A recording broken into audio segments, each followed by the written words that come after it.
The family sedan segment has never been more competitive. A vehicle that's good enough, well, is no longer good enough. You might have seen our sedan shootouts in the past, but we decided to take things up to the next level. That's right, it's time for a battle royale between the key players in the segment. So invites were sent out to all the manufacturers to bring along fully loaded 4-cylinder family sedans. Well, except for the Volkswagen, that's a 5-cylinder. No turbochargers and no V6s are allowed. We want the bread and butter of the segment. Unfortunately, two key players in the segment, the Chevy Malibu and the Ford Fusion, both couldn't make it. In spite of that, we got our hands on 8 of the best family sedans in the segment right now. So let's see which are the best.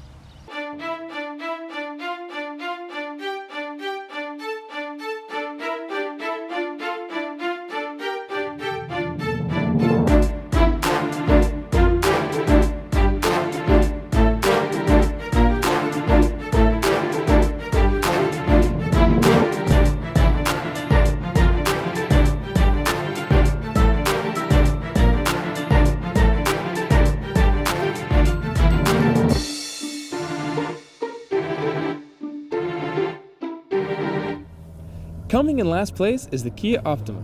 It's incredible how quickly things change. Just 3 years ago, this was the fresh-faced, all-new vehicle in the segment, but now it's one of the older ones. It is still a really good-looking car, and we found only the Mazda6 beats it in terms of exterior style. It came equipped with the most features like a heated steering wheel, heated rear seats, a dual sunroof, and the second-best warranty. But at nearly $33,000, the Optima was the most expensive vehicle in the test.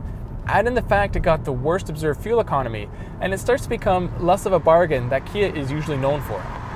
With 200 horsepower, the Optima is the most powerful vehicle here, and it feels like it. But it is let down by its transmission and horrible steering.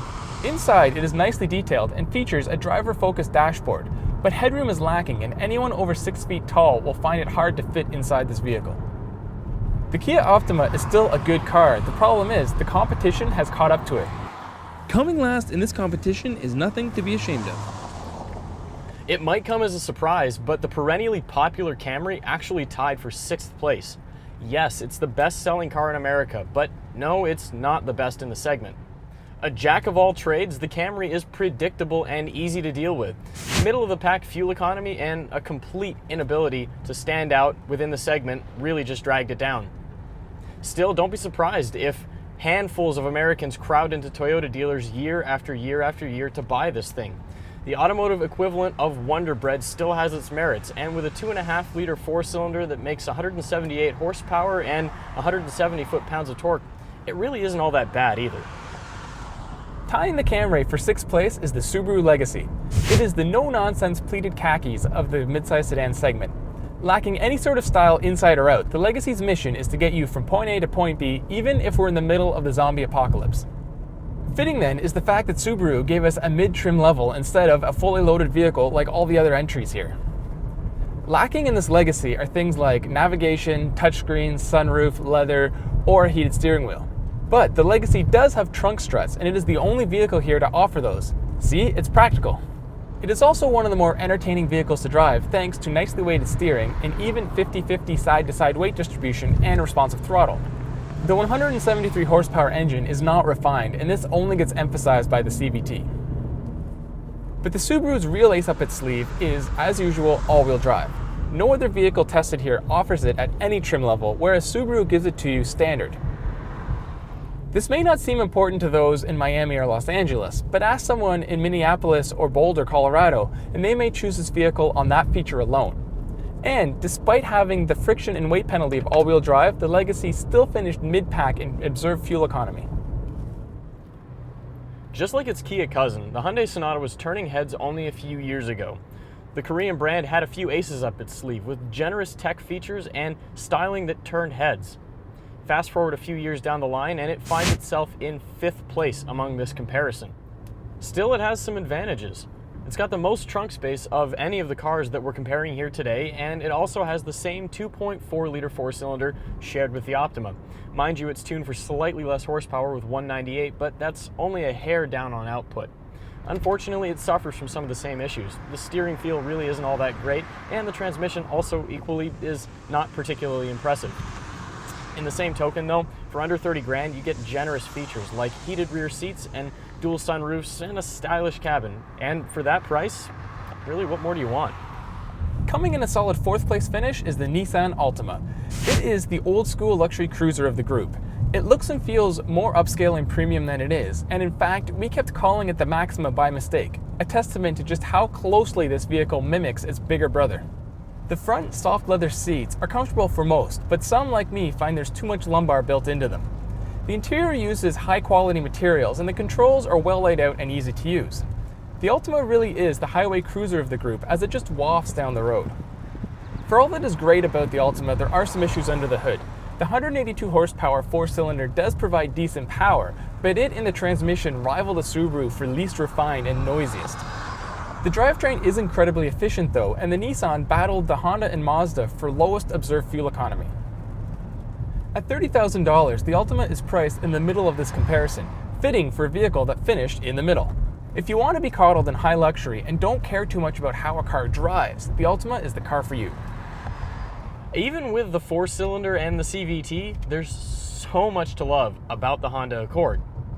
You know, it's stylish, it handles very well, and it also got the best fuel economy of all of the 8 cars we've tested. That's saying a lot, especially considering that it's up against the Nissan Altima, which also uses a CVT and keeps the car's engine in obnoxiously low RPMs to save fuel wherever possible. So let's have a look at some of the things that put the Accord in 3rd place. You get an industry-exclusive lane watch camera, and if you ask me, that should be included on every car that has an LCD. It's just a no-brainer safety feature. You know, yes, it's a Spartan interior. The seat heaters only have 2 stages, where some of the others have 3, and the center stack seems a little bit low-tech, but who cares? You're getting a car that handles well, that gets good fuel mileage, and promises to be reliable. Now, I admit that the Accord has probably lost most of Honda's race-bred spirit, but don't forget, we're talking about 4-cylinder family sedans here, and within that segment, the Accord really should be right at the top of your list. In a surprise 2nd place finish comes the Volkswagen Passat. I've said it before and I'll say it again, the Passat really is the forgotten child of the family sedan segment. Priced right on top of the Mazda6, it is a very attractive package that just never seems to get the attention it deserves. Mature is probably the best way to describe this car, with the subdued looks inside and out, although some may call this boring. The interior is very well appointed, and many like the fake suede inserts in the seats. Like the Subaru, the boxy shape leads to great sightlines, but unlike the Subaru, this also has a massive trunk. With wide tires, Volkswagen's usual steering feel, and a solid chassis, the Passat is one of the more engaging cars to drive. With only 170 horsepower, the 5-cylinder engine makes no more power than all of its 4-cylinder competitors, but get on the gas and it makes a growl that only a 5-banger can make. The downside to this is observed fuel economy. The Passat finished 2nd last to the Optima in this category. Despite this one fault, the Passat is a great vehicle. It's like a baby Audi, which is no coincidence. It truly is the grown-up vehicle in a segment targeting grown-ups. As brands go, Mazda is minuscule compared to every other automaker we've looked at today, and that's why I'm so excited for the fact that the Mazda6 won this comparison. Now, let's look at a few of the things that make it such a good car. For starters, it looks great. The 19-inch wheels, the paint colors, the headlights, the smoked taillights, everything about this car is gorgeous. But sexy can't really carry you all that far, and it's certainly not enough to give you the 1st place spot. But thankfully, that's not all that the car has to offer. In fact, there's quite a bit more. The 2.5-liter 4-cylinder offers 184 horsepower, and the 6-speed automatic transmission has got to be one of the best on the market today.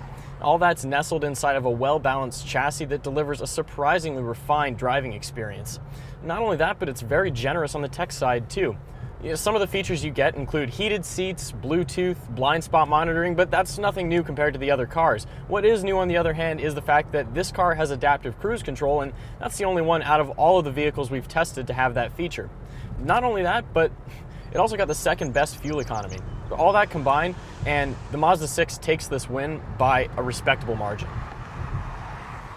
Honestly, there are no bad choices amongst these 8 vehicles. It may sound like a bit of a cop-out, but each one has more pros than cons, and a case to purchase any of the 8 could be made.